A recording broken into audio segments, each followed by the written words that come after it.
Efendim. Tamam.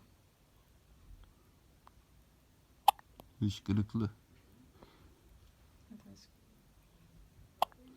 Dur ya, ne güzel hışkırıyor.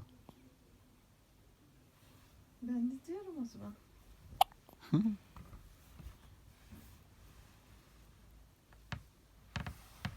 Hadi al çocuğu.